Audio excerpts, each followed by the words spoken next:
Halo semuanya, pernah nggak sih kalian dengar istilah alpha female? Mungkin kedengarannya keren, tapi sebenarnya apa sih artinya? Apakah harus jadi yang paling kuat, paling pintar, atau paling dominan? Atau malah sesuatu yang lebih dari itu?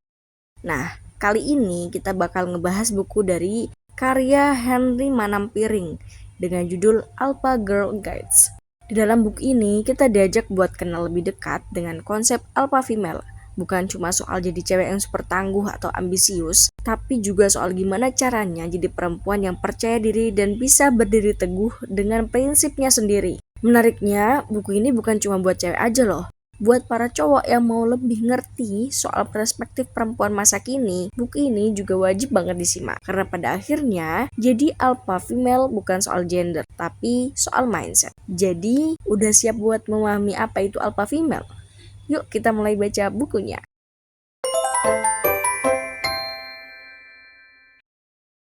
Sesuai janji saya di bagian pendahuluan, saya akan menjelaskan lebih rinci apa itu alpha female. Sebelum kita melanjutkan bagaimana agar para remaja bisa menjadi alpha girl. Istilah alpha female awalnya lahir dari dunia ilmu perilaku fauna. Para peneliti fauna sudah lama menemukan bahwa spesies fauna yang hidup berkelompok atau sosial memiliki strata sosial di dalamnya. Ada anggota kelompok yang dominan, memimpin, dan juga menguasai hak untuk kawin. Alpha male atau jantan yang dominan cukup jamak ditemui di berbagai spesies primata seperti gorila, simpanse, dan juga spesies mamalia lain. Alpha male menjadi pemimpin kelompok, melindungi kelompoknya dari serangan predator atau kelompok lain. Alpha adalah huruf pertama dari alfabet Yunani, dan karenanya menandakan anggota kelompok yang teratas. Status alpha tidak hanya dimiliki oleh jantan. Dalam beberapa spesies primata, status alpha juga dimiliki oleh anggota betina yang disebut alpha female. Bila kekuatan fisik dan keberanian adalah aset utama alpha male, maka alpha female lebih terlihat dalam pengaruhnya atas anggota betina lainnya. Ia dihormati dan disegani oleh anggota betina yang lain, bahkan oleh anggota jantan sekalipun. Konsep alpha male dan alpha female ini kemudian mulai populer diterapkan pada spesies primata yang paling canggih, konon paling bijak, dan senang selfie. Iya, manusia. Bagaimanapun manusia adalah bagian dari primata dan kita adalah makhluk sosial juga. Para peneliti sosial melihat kemiripan antara manusia dengan primata lain menyangkut strata di dalam sebuah kelompok. Pria yang merupakan pemimpin alami yang tidak harus karena jabatan formal. Di dalam kelompoknya, kemudian sering disebut sebagai alpha male. Kalau kita memperhatikan sekelompok anak remaja atau pria dewasa di kantor, akan selalu ada satu orang yang dominan menggerakkan, disegani teman-temannya, dan tidak segan untuk menegur yang lainnya.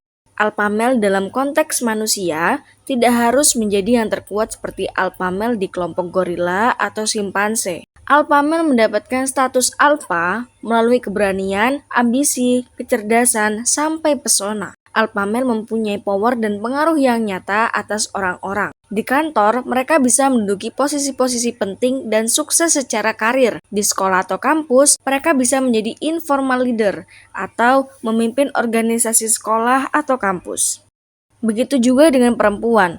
Selalu dalam setiap kelompok perempuan, entah itu kelompok kecil pertemanan di sekolah, di kantor, sampai ruang lingkup masyarakat, kita akan menjumpai alpha female. Mereka ambisius, kerja keras, sangat percaya diri, berprestasi, dihormati, dikagumi, dan disegani oleh para perempuan lain.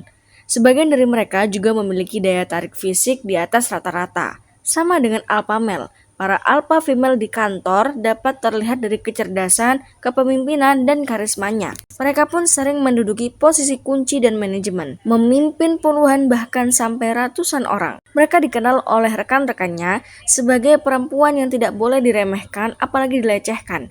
Dimanapun ada kerumunan perempuan, alpha female akan terlihat menonjol, dia akan mengorganisir, menggerakkan, dan memimpin diskusi. Mereka tidak akan melipir ke pojokan. Seringkali mereka digosipkan dengan sinis oleh banyak perempuan lain, tetapi ini justru membuktikan bahwa mereka sebenarnya iri dengan status alpha si perempuan tersebut. Alpha female tidak hanya disegani perempuan, tetapi juga pria. Perempuan-perempuan ini seringkali membuat lawan jenis yang tidak percaya diri segan untuk mendekati. Alpha female bukan status yang bisa diklaim sendiri. Kamu tidak bisa secara sepihak mengklaim, saya kayaknya alpha female deh.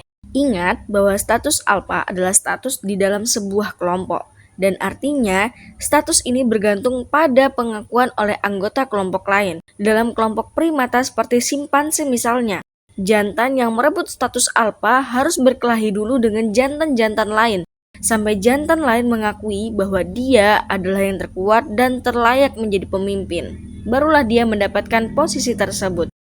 Coba amati geng pertemanan di sekolah, kampus, atau kantor. Dalam sebuah geng atau kelompok, siapakah yang terlihat dominan menjadi pemimpin? Apakah ada perbedaan antara geng pria dan perempuan? Apakah kamu pernah mendapati para alpha female ini digosipkan di antara teman-teman kamu?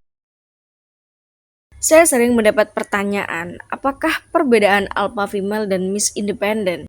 Ada yang menggabungkan definisi keduanya, tapi ada juga yang membedakan. Saya cenderung membedakan keduanya. Itu yang disampaikan penulis. Perbedaan sederhananya seperti ini. Alpha female sudah pasti Miss Independent, tetapi Miss Independent belum tentu alpha female. Sifat independen adalah salah satu karakteristik alpha female.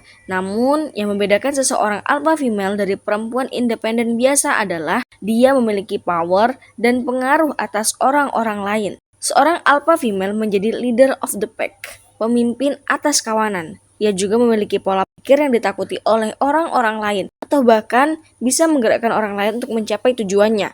Sementara seorang perempuan independen tidak harus ingin memimpin atau mempengaruhi orang lain. Dia hanya nyaman dengan dirinya sendiri dan tidak harus memimpin orang lain. Karenanya, alpha female berjumlah jauh lebih sedikit daripada Miss Independent. Banyak yang bertanya kepada saya, apakah alpha female itu dilahirkan karena faktor genetis atau bisa dilatih dan dikembangkan? Saya merasa kedua faktor tersebut sama-sama berpengaruh. Tidak bisa dipungkiri, banyak kualitas alpha female yang sangat mungkin dipengaruhi faktor genetis seperti kecantikan fisik atau kecerdasan. Dari pengamatan saya terhadap para alpha female di kehidupan nyata, mereka benar-benar bekerja keras untuk mendapatkan posisi alpha mereka. Mereka belajar sungguh-sungguh saat mengerjakan tugas, baik di sekolah maupun pekerjaan. Mereka akan mencurahkan perhatian dan kemampuan mereka sebaik-baiknya. Di dalam kegiatan hobi atau olahraga, mereka juga menghabiskan waktu berjam-jam untuk meningkatkan keahlian mereka.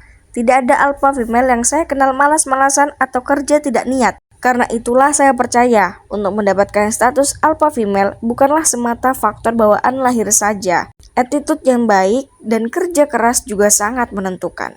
Berhubungan dengan bawaan lahir versus dikembangkan, maka timbul pertanyaan berikut. Apakah semua perempuan bisa menjadi alpha female? Jawaban penulis, tidak. Tidak semua manusia terlahir dengan faktor-faktor pendukung.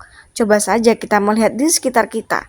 Tidak semua orang terlahir dengan kecerdasan yang sama, fisik yang sama, atau bakat yang sama. Ini realitas hidup. Di antara mereka yang terlahir dengan faktor-faktor pendukung ini, tidak semuanya memiliki tekad yang kuat, komitmen, dan kerja keras untuk mengembangkan potensinya. Karenanya, hanya sedikit saja perempuan yang akhirnya benar-benar menjadi alpha female di dalam hidupnya.